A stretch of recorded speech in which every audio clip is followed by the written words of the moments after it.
Olá, alunos de Pro Tools! Neste vídeo vamos ver como preparar uma sessão de masterização. Para começar, nós vamos criar uma sessão nova, chamar ela de Master.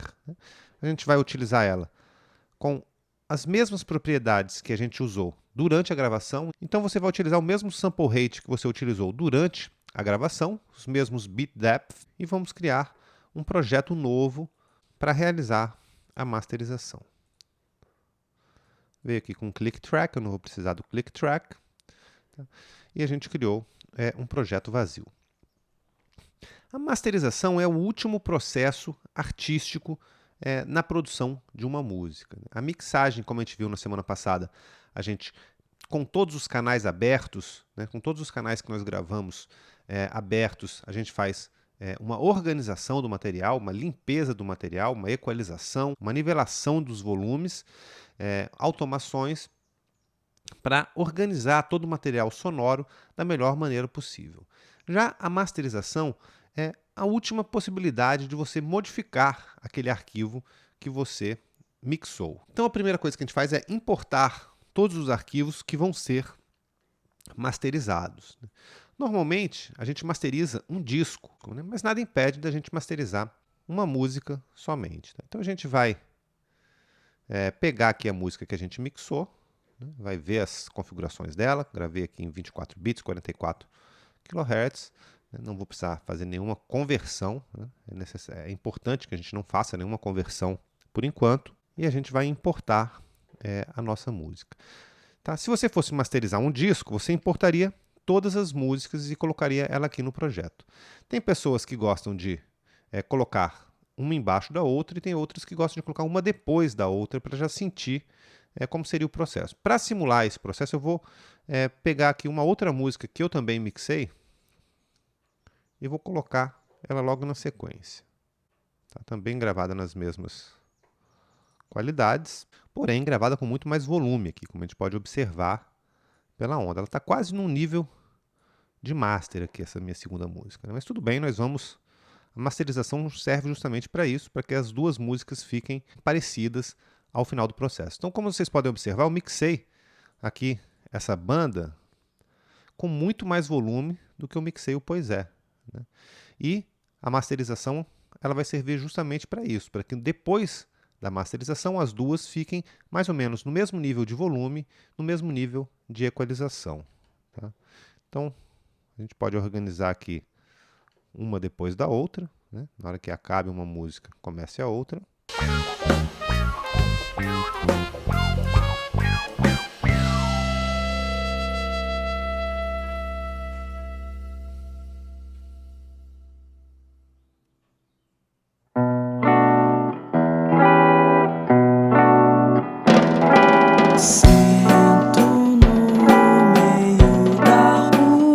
A gente pode notar que a segunda música está com muito mais volume que a primeira. Se você quiser, também é importante você importar uma referência de uma música já masterizada para o seu projeto.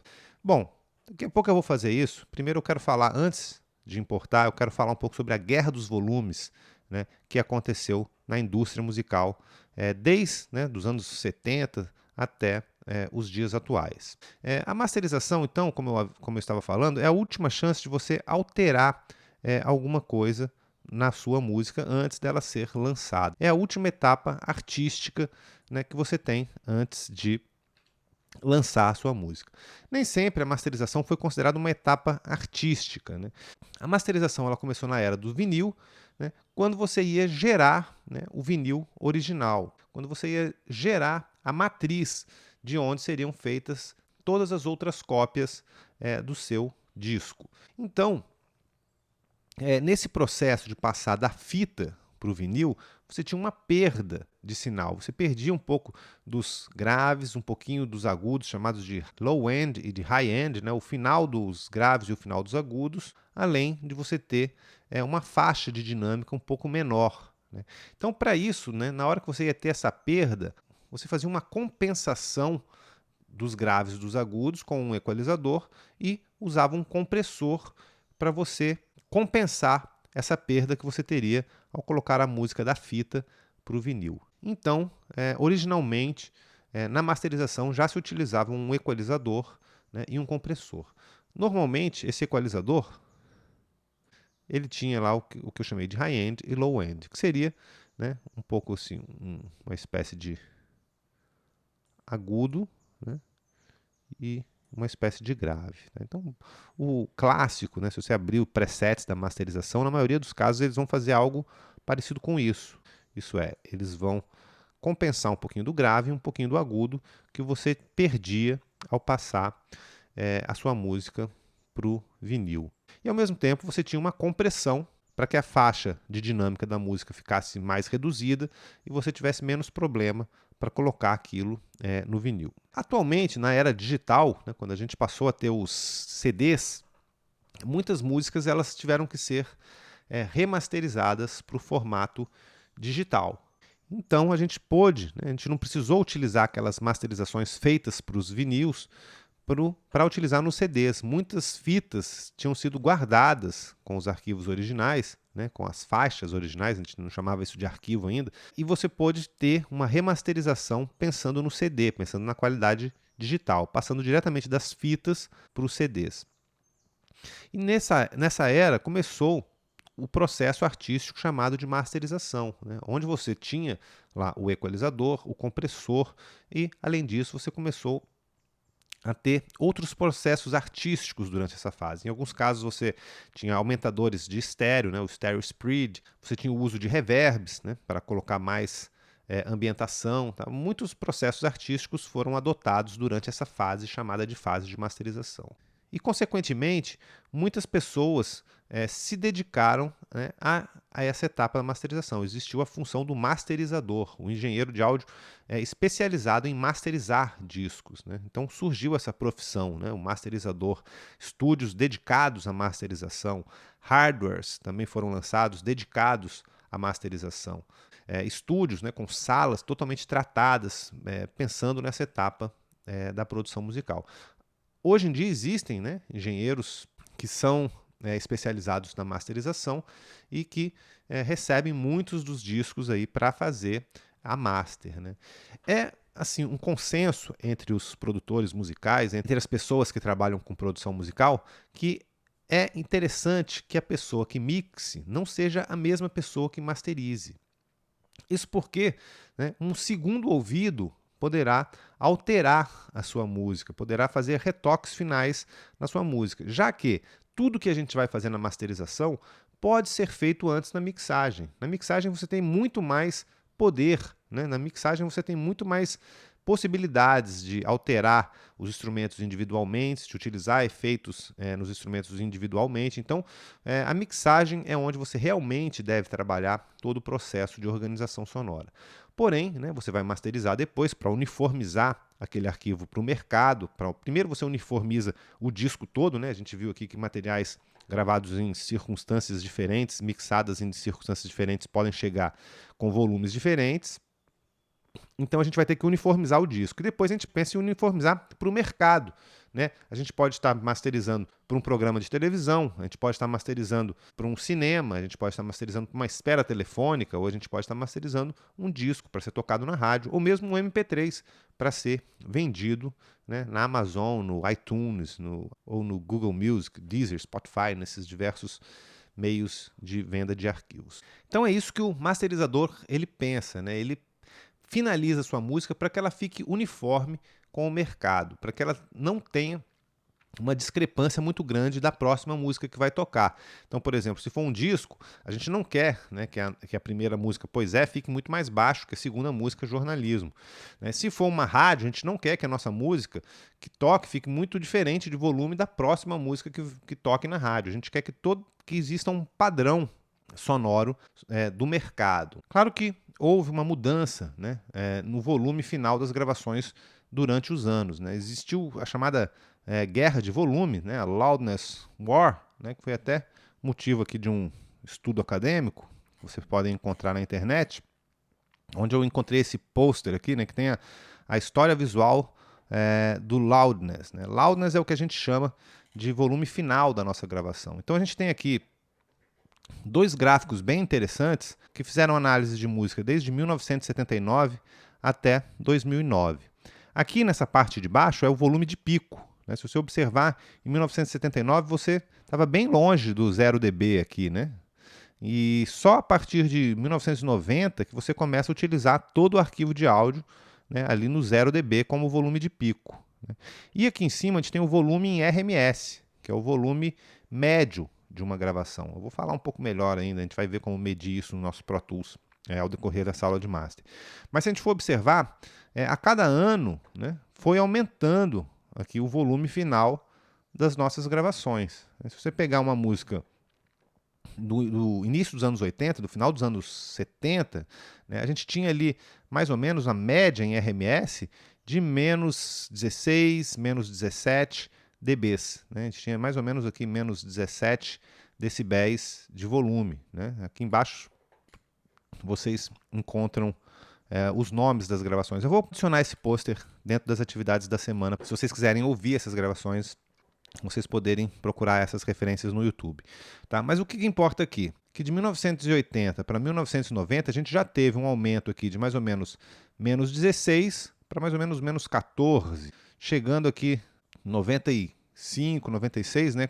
É a era digital, né? A era do Pro Tools. Então, com o surgimento da era digital aqui, a gente teve um aumento drástico aqui no volume de pico e no volume de RMS. Tá? Aqui com o surgimento do Pro Tools, né, a gente continuou acentuando cada vez mais o nosso volume. Então, a partir dos anos 90 aqui, a gente já tinha mais ou menos a média de menos 12 dBs de RMS, que é o que eu considero onde a gente deveria ter parado. Né? A gente devia ter parado por aqui, as músicas já estavam bem comprimidas nessa época, não deveria ter continuado essa guerra de volumes, né, que foi ter o seu ápice lá em 2010. Porém, as pessoas tinham uma ideia errada de que volume estava associado à qualidade. Ninguém queria que a sua música tivesse mais baixa, até porque quando você toca uma música na sequência, uma música mais alta, aquela música mais alta ela chama mais atenção para os detalhes, né? Ela realmente parece que tem mais qualidade, mesmo ela não tendo, né? Então, os produtores, sabendo disso, tentavam fazer suas masters cada vez mais altas, né? Tentando utilizar mais volume, chegando aqui em 2010 com masterizações ali próximas a menos 5 dBs de RMS, que é um volume muito saturado. Bom, por sorte, muita gente criticou, muitos críticos musicais criticaram alguns desses discos que chegaram a ter essa master muito quadrada. Se a gente procurar aqui no Google Loudness War, isso é guerra de volumes, a gente vai ter aqui algumas informações mostrando a evolução dessa guerra, né? A gente tem aqui 3 masterizações de uma mesma música do Michael Jackson, né? Onde a gente pode ver a primeira master, a segunda master e a terceira master. Aqui, né? Onde a terceira master a gente chama aqui de master quadrada, a gente já não tem tanta dinâmica, né? Então, aqui também na própria Wikipedia tem esse pôster interessante, ó, que a gente vê aqui 3 patamares diferentes, onde a gente tem aqui em 83 a média de menos 19 dBs, né? Em 2000 menos 12 dBs e em 2008 já menos 10 dBs de RMS. Tá? Então o que eu aconselho para vocês é tentarem utilizar aqui a faixa da época de 2000, né? Utilizarem aqui o menos 12 como parâmetro. Mas eu vou voltar a falar disso. Tá? Então se vocês quiserem dar uma checada aqui no Loudness War, no artigo, eles falam um pouco sobre essa guerra e mostram que alguns artistas que foram amplamente criticados por ter feito discos muito comprimidos, né? Então aqui tem alguns discos ou remasterizações, né, ou discos que foram criticados por ter muito volume e perder qualidade sonora. Então, a partir disso, a partir ali mais ou menos de 2010, a gente já tem um final dessa guerra, né, dos volumes. As pessoas já não pensam em querer mais volumes, né? Depois dessa crítica de que o volume demais começou a distorcer os arquivos de áudio, muitos produtores começaram a pensar em preferir, né, a dinâmica, em preferir a qualidade do que simplesmente o volume final da sua gravação. Tá? Então, é na masterização que a gente vai definir o volume final. Tá? Como eu estava falando, antes de eu falar da guerra do volume, é interessante ter um outro ouvido para analisar a sua gravação, já que a gente tem todo o poder de alterar a nossa música durante a mixagem. Porém, nem sempre, né, é possível fazer isso. Então, quando for a gente mesmo que vai fazer a mix e a master, é interessante a gente deixar os nossos ouvidos frescos, né? A gente descansar os ouvidos, terminar a mixagem, fazer a masterização 1 ou 2 dias depois da mixagem, tá? Para que você ainda não esteja ali com a música nos ouvidos. Outra coisa que é importante a gente pensar na hora da masterização é a qualidade do arquivo e o tipo de arquivo que você vai criar. Atualmente existem tipos de arquivos comprimidos e os não comprimidos, né? Os tipos de arquivos não comprimidos são o WAV e a IF, são os tipos de arquivos de áudio que não tem nenhuma compressão, que você não tem perda de qualidade sonora, e você já tem os tipos de arquivos comprimidos, para você ter arquivos menores, que é o caso do MP3, do MP4, do AAC, né, que utilizam codecs para deixar o seu arquivo menor e, consequentemente, eles tiram um pouco de qualidade dos seus arquivos. Eles tiram frequências que, teoricamente, a gente não ouviria, mas sim, existe uma perda na qualidade dos MP3. E também tem formatos chamado FLAC, né, que seria um MP3 onde ele não tira, né, nada do som, ele só faz uma compressão do arquivo, como se fosse um zip, um ARG, ali, mas não tira dados da sua música, né? Que seria Free Lossless Audio Codec, né? O FLAC ou o ALAC também tem a WAPO Lossless Audio Codec. Tá? O FLAC seria um codec gratuito. Tá? Então, se você for mandar os seus arquivos para master, mande. Normalmente, atualmente, eu prefiro fazer eles um pouco menores, com menos volumes, né? Os masterizadores costumam reclamar menos. Se você manda um arquivo assim com muito volume, né? Como nesse caso aqui, os masterizadores às vezes reclamam por não ter tanta possibilidade de compressão. Então, eu acho melhor que você mixe com menos volume. Eu fui bem conservador aqui no Pois É. Poderia ter um pouquinho mais de volume, mas é preferível que você utilize menos volume do que uma mixagem aqui já com muito volume, onde o masterizador não vai ter tanta possibilidade de controlar o volume final da sua gravação. Então, para enviar para o seu masterizador, envie com um pouco menos de volume e na qualidade máxima da sua gravação. Outra coisa que algumas pessoas gostam de fazer é mandar em o que é chamado de steams, né? Mandar em reduções. Então, às vezes, você pode fazer, mandar, por exemplo, bateria, baixo e voz separado, ou então a banda inteira e voz separado, ou então duas versões, uma versão com a voz mais alta, né? A versão com a voz normal e uma versão com a voz um pouquinho mais baixa, 1 dB mais baixo. Tá? Em muitos casos é comum alguns engenheiros de mixagem mandarem mais de uma versão para o masterizador. Então, esse primeiro vídeo a gente vai só preparar a nossa master, importe todos os arquivos do disco e coloque aqui na sequência. E também é interessante você importar uma referência. Eu vou colocar uma referência ali do ano 2000, do Michael Jackson, para a gente ter noção de quanto volume era utilizado na gravação do Michael Jackson. Já está masterizado, já está em 16 bits, né? Mas eu não vou convertê-la. E vou colocar ela aqui em um novo track.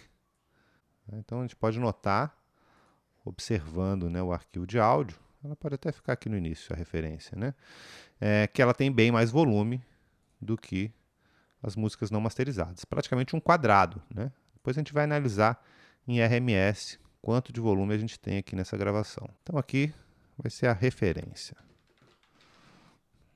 Tá? Se quiser, pode colocar sua referência lá na frente também.